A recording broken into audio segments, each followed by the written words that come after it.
sa lahat po ng opisina ho natin, may mga grievance officers naman po tayo dyan na maaari po magsumite ng kanila pong complaint para po ma-actionan. Pagdating po kasi sa baba, medyo hindi ho talaga natin nakikita kung paano ang selection process. Though sa level po ng opisina ng DSWD, patuloy po kami nag-orient sa mga program implementers natin at partners pa rin sa baba on how to. Alam naman po natin ang programa ng AX, dapat po wala po tayong exclusion na error, kumbaga dapat catch all po talaga tayo. But of course, there are certainties, there are incidents po talaga na dito may iwasan. At sa level po ng departamento, hindi po namin makikita yan pag wala pong lumabas na report. But sa amin po, aware po kami dyan, ang pagkikipag-ugnayan po namin ay sa lokal na pamahalaan, particularly sa mga local social welfare development offices po na binibigyan po namin sila ng chance to give their master list.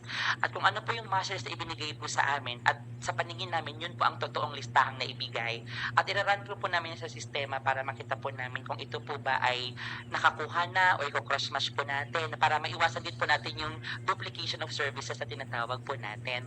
So pag ito po ay nailabas at na-confirm po ng opisina po natin, ibinababa po agad namin yan sa lokal para ito po ang maging natin, basihan ng pagbibigay ng assistance. Ngayon po, kung example sa 100 target po natin may isa pong nagreklamo na hindi nakatanggap, I think yun ang magandang isa-suggest po natin na sa payout mismo po may mga ina-assign na ho kami na mga social workers for grievance mechanism na maaari na po silang lumapit doon, basta lang kompleto yung impormasyon at may dokumento po magpapatunay na isa po siya doon sa apektado para within the period ng payout po, na-address na po natin yan sa lokal na pamahalaan. Okay, for Miss Iris Opeña. Okay, this is regarding the travel clearance from the SWD. I know this is a crucial document for traveling minors. Meron akong show for gabay ng OFW. For OFWs, iyak na iyak yung nanay ng OFW dahil yung anak niya na iwan sa airport dahil mukhang hindi magkasundo yung mother ng OFW at yung tatay sa Pilipinas.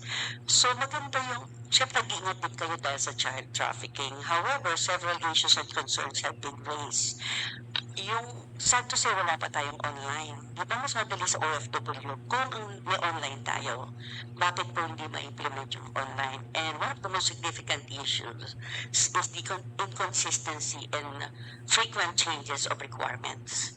And may akong tanong, can a travel clearance be issued to illegitimate children? Kasi minsan hindi kasal yung mag-asawa. Nag-aaway sila, hiwalay, may kabit na yung lalaki sa Pilipinas. Yeah. Yung pong concern na offload yung bata dahil walang travel clearance. Sa kaso po kasi kung kasal ang mag-asawa, kahit physically hiwalay sila, kailangan pong mag-consent yung other spouse. So kung hindi po magko-consent si other spouse, doon po, okay, let's make it simple po. Lalo na kung may custody concern.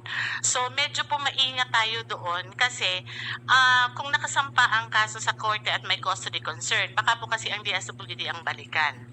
So medyo yung sinasabi pong iba-iba ang requirements, hindi po pa iba-iba kasi meron po tayong basic requirements. May mga additional lang po just to prove yung circumstances based sa assessment ng social worker. Sa case po ng non-marital child or yung tinatawag nating illegitimate child, kung babasihan po kasi natin ang batas, ang may parental authority si nanay. So kahit po dala niya apelyido ni tatay or si nanay lang po ang magko-consent. So kung kasama po magbiyahe si nanay, hindi po kailangan ng travel clearance. Kung magbabiyahe po na kasama ay iba, hindi si nanay lang po ang hihingian ng consent. Hindi po requirement ang consent ni tatay. Ayaw kasi nasa okay po. Yung online na mention ko po kanina, we're going into the online na po ng application. Kasi parang mas madali po sa OFW. Yes po, kasi gusto natin of course na ma-accommodate. Ayaw nating pahirapan yung ating mga kliyente. Nakita na po namin yan in the implementation na yung mga cases na nasa abroad yung isa. So paano nila ipoproseso dito?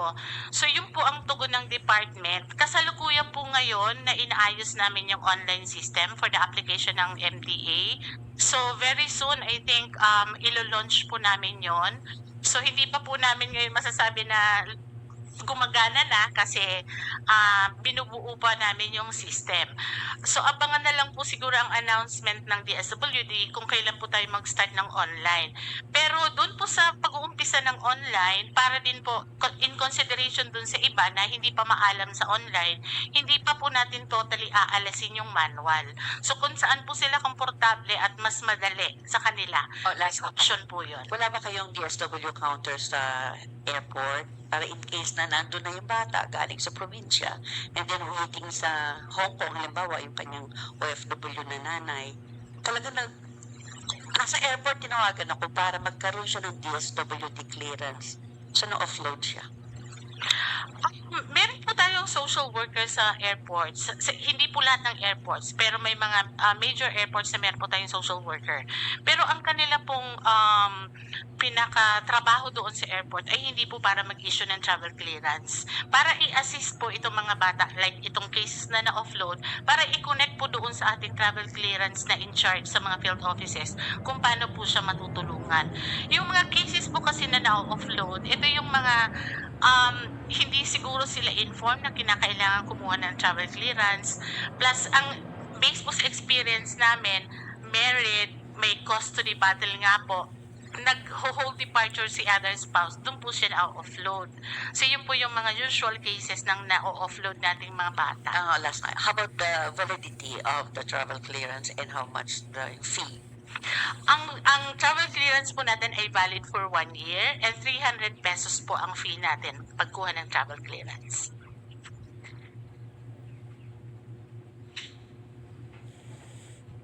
Oo. Kung may concern po sila doon sa mga travel clearance, hanapin lang po nila yung social worker kasi may designated desk naman po doon sa airport po. Especially sa Manila po meron tayo, sa Region 3 meron po tayo, sa Region 11 meron din po tayo, and Cebu. So yung key cities ay meron po tayo.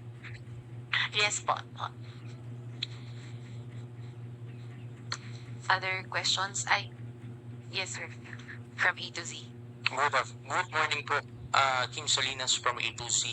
Ma'am, tanong ko lang, yung ano natin, kasi napag-usapan kanina yung mga fisher folks natin from Cavite. And actually, yung pinagmula nito is from Bataan. And then yung sa Lamao, Barangay Lamao, sa Limay, Bataan, yung mga fisher folks doon, nilift na yung fishing ban nung Monday, sabi ni Mayor. Ngayon, sila naman, yung mga fisher folks natin dito, hindi makapalaot kasi kukonti ang isda at the same time, walang bumibili kasi yung takot na nakakain na ito ng fuel mula sa MT Terra Nova. Nakatanggap naman daw sila ng food packs coming from DSWD. Deserve din ba nila or qualified din po ba sila tumanggap kasi umaasa sila they can receive a financial assistance, lalo na yung kailangan daw nila hindi sa pang-araw-araw, lalo na yung mga talagang ang kabuhayan lang ay yung pangingisda na ngayon ay talagang humina dahil dito sa industrial fuel mula sa MT Terra Nova. Sige po. Sige, maraming salamat. As I've mentioned kanina, kasama po yun sa FO3 Bataan. So, we have report from the Field Office 3. I think if I'm not mistaken, Bataan yun. And then we have FO4A, Calabarzon, the Cavite. Yes po, sir. Oo, ang atin lang po kasi ang alam ko po, working na po ang mga regional offices natin doon sa mga lokal na pamahalaan. Pero kailangan lang din natin kasi aralin kung sino. Kasi iniwasan nga natin tinatawag natin inclusion, exclusion errors natin. So once na nakapag-submit na po yan ng master list from the local government po at na-validate na po yan ng mga social worker, na I think wala po kaming reason para po hindi po sila bigyan. The fact na ito po ay isang disaster occurrence, oil spill, at magbibigay po tayo ng karampatang cash assistance po para po sa kanila. Kano po yung possible cash assistance to receive nila? At ito po ba'y dadaan pa sa LGU sa barangay level or direct DSWD to the fisher folks? Actually, pang programa po ng AIC sa Kakakap, ang DSWD po mismo ang nagbibigay po nito direkta po sa mga ating pong beneficiaryo. Otherwise, kung ito po ay may existing na MOA, ang tinatawag natin na Memorandum of Agreement sa ating lokal na pamahalaan para sa transfer of fund, of course, the LGU po ang magbibigay nito, supervised po by other regional offices. As to the cash assistance amount po, parang wala pa po makomment ngayon kasi wala pa pong nakakapasok na report sa amin ng result ng assessment. But again po, sa programa po natin, natin sa AKAP saka sa AIX, ang pinaka-minimum cash assistance po natin ay 1,000 pesos to the maximum of 10,000 pesos cash outright. Meaning to say, mabibigay po yun upon interview po sa kanila agad. Kumbaga, one-day processing lang po yun, sir. Thank you. Yes, Mary. Follow-up lang po. So, AKAP and AIX yung pwedeng tulong na ibibigay ng DSWD for AKAP or AIX.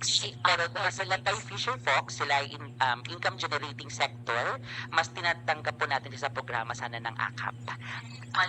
Yes po. Lahat naman po ng ano natin ay one-day processing interview and diretso po release ng cash assistance po natin. But first, may proseso po yun ng validation and verification. But yung on-site, pagbaba po ng team ng DSWD sa area, kung saan gagawin po ang payout, normally po one day lang po natin nagagawa po yan. It would take time. Normally, umaabot dyan ng gabi para lang po maubos po natin. Depende po sa number ng clients po na sinaserve po natin. But we can assure po within the day po na serve po natin yan. Thank you po. And to Ma'am Irene,